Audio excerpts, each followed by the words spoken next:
Raise your hand if you wrote down January 2024 this morning at work.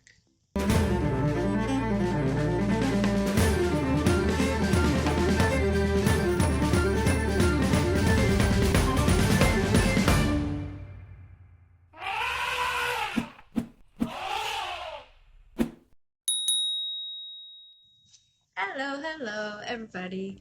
Welcome once again to the Thinking Bar. And if you're here, we're near the end of 2024. I can't believe I was able to publish on time. Editing Maria here. I didn't actually publish it on time, but humor me for a while, please. And what a better time to talk about the reading stars of the year. Stay tuned till the end because I'm gonna give you a few suggestions of the books that are still in my TBR, and hopefully 2025 is gonna be the year in which I finish them. Please don't forget to like, subscribe, share it with a friend, and tell me in the comments if the books that I read or will read are also on your TBR or in your current readings list. Now, without further ado, let's get into it. On number 5, we have Big Magic by Elizabeth Gilbert. This book was recommended by my flamenca friend, Cianix Barrera, and I love when someone recommends you a book during a conversation that wasn't about books. And it's even more special when that recommendation ends up being a win. That's one of the best ways in which a book can get to you. This book was a really nice sprinkle into my summer, and it was, I believe, the best time to read it because of the extra sunlight and awakeness of it all. It helped me to bring a little more peace to my relationship with creativity. It's a non-fiction book, but it's painted with Elizabeth Gilbert's writing colors, which we all know and love. So you won't get bored even if you're doing boring chores while you're reading it or listening to it. Other than summer, I think it would be a nice starter in your list, sort of like an appetizer for those who have a knack for creativity or have a creative hobby or a creative outlet. And it's also a good option for those who have hobbies and outlets, but those are more in the bridge between pleasure and something more serious. You know who you are. Now, let's continue. Number 4 is El Prisionero del Cielo by Carlos Ruiz Zafón. This book felt so wholesome, even if the topics in it are not. And this is because it is a part of a 3-book series that I started reading in 2023. So the character development has had more time to get built and is so good. I read somewhere that this series can be read in any order. The name of the series is El Cementerio de los Libros Olvidados, but I recommend you to read it as I did, starting by La Sombra del Viento, moving into this, El Prisionero del Cielo, and hopefully it would be still as good for the third one, which is named El Juego del Ángel. Just to sum up, because it would be a sin to spoil you this, and this is a book about people living in Franco's Barcelona. Some of the characters have a deep love for books, and others are living inside the books because that's the only thing that keeps them alive. But maybe not in the way you think. And this is all I will tell you for now because I really want you to read it. This is one of the books that I wish I could read again for the first time and have that excitement and joy and sadness and a combination of many other emotions. I felt this way about book 1 and I'm so excited about the third. I'll keep you posted when I finish it. And let me know in the comments if you read it and you felt the same about the first and then about the second, or your general thoughts about the whole series. I think they want to make a TV series about it.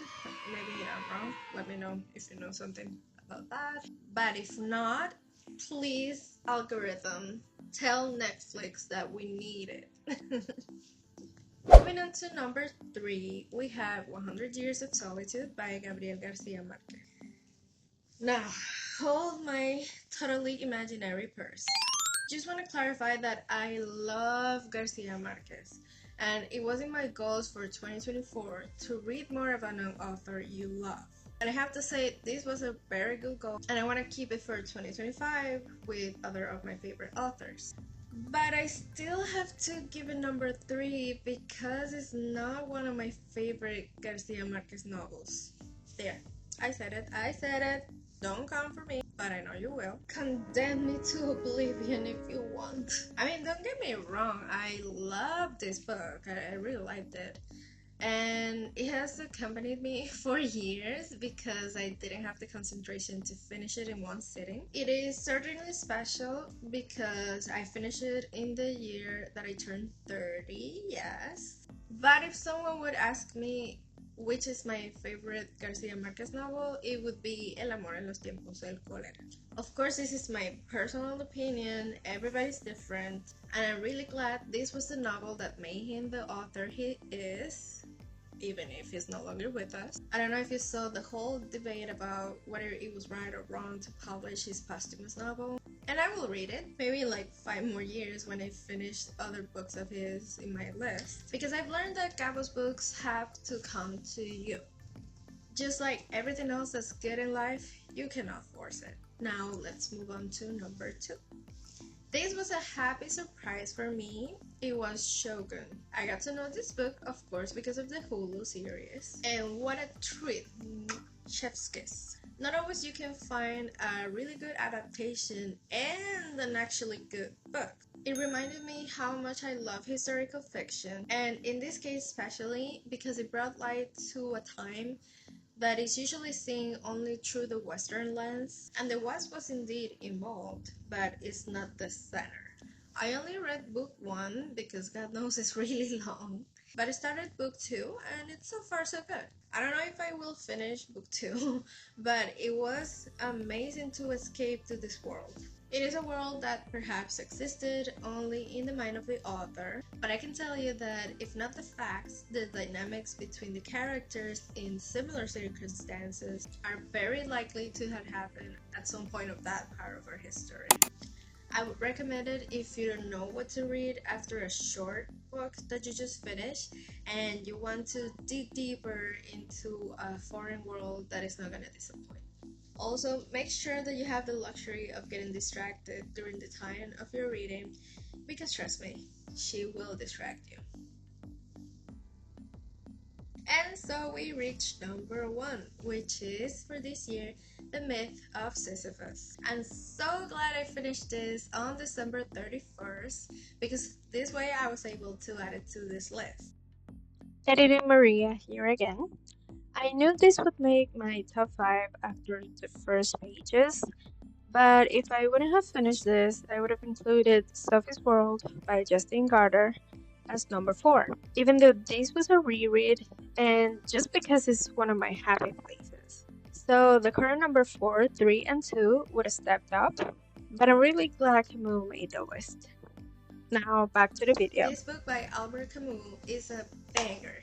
I heard about this for a while and I don't know why I thought it was some sort of retelling of the myth, but 1950s styles. Maybe we need it. But it turned out that it was a collection of essays, including one on the myth of Sisyphus. Now, if you see my other videos, you know that I have a motivation attention problem. I start many books at once, and these sort of beginnings start when I have or when I need like a moment of fresh air in my life, and I don't always finish them. But never something so somber made me feel so interested and actually yearning for more life. I like that even if it addresses serious topics, the way he approaches all of them is made in such a nonchalant or casual way that it allowed me to keep it in the category of a refreshment. My bad if it was me not giving the words the seriousness that they have. Of course I talk about what I feel, and it made me feel that it's indeed necessary and worthy to give more lightness to all beings, Kundera style.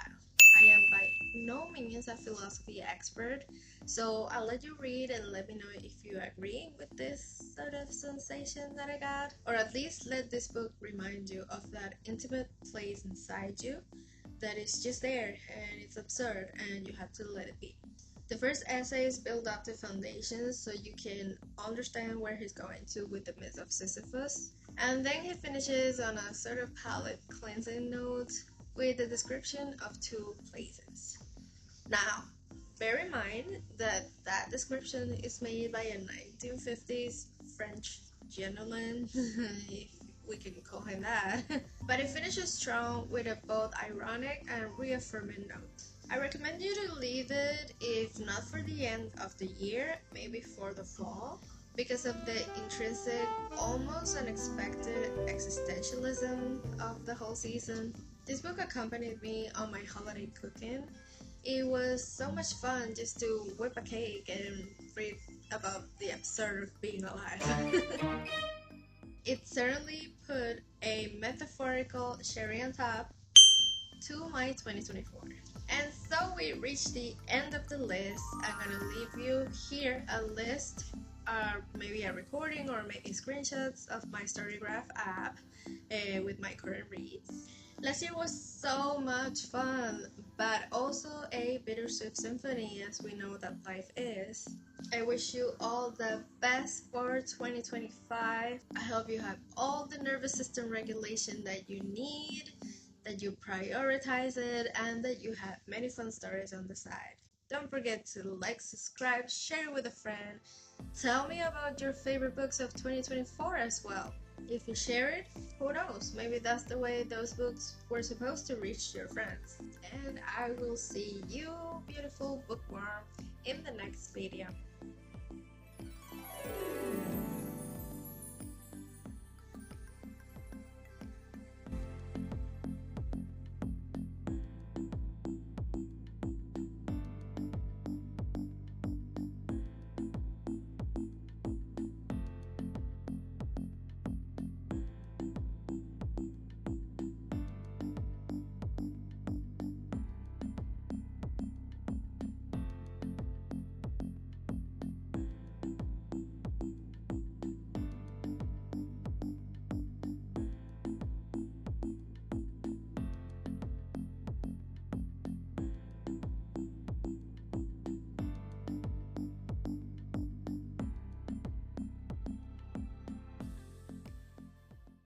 Please share this Bedibo baby so your friends can edit their videos faster than with a good upper press in 2025.